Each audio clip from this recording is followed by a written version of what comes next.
So today's discussion brings us to a report on a tragic accident that occurred on Ngong Road, right? Yep. It all centers on an incident involving President Ruto's motorcade that resulted in a pedestrian's death.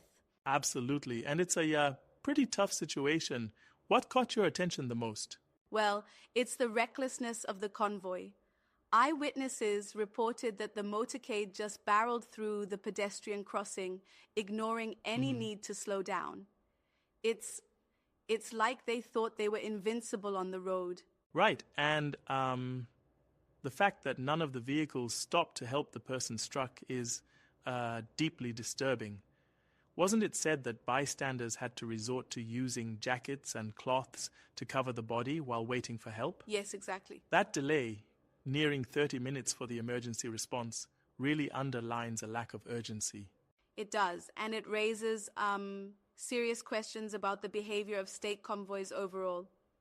There's a history here, For years, there have been reports of reckless driving and a complete disregard for pedestrians whenever these motorcades pass by.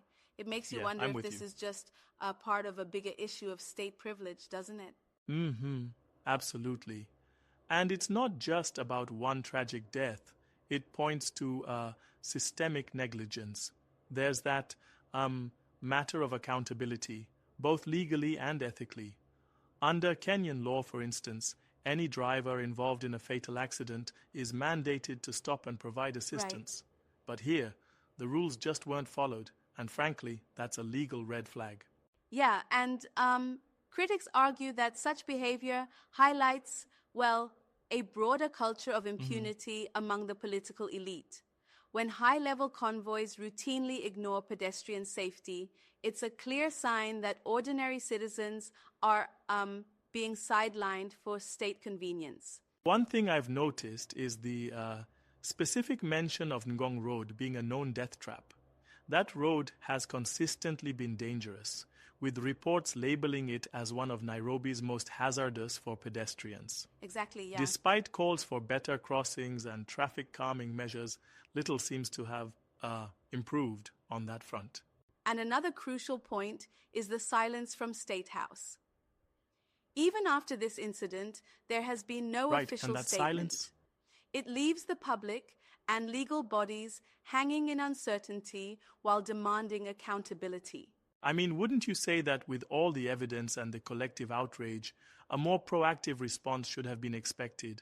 It's almost as if they're trying to deflect responsibility through inaction. And let's not forget how social media quickly exploded with anger over this.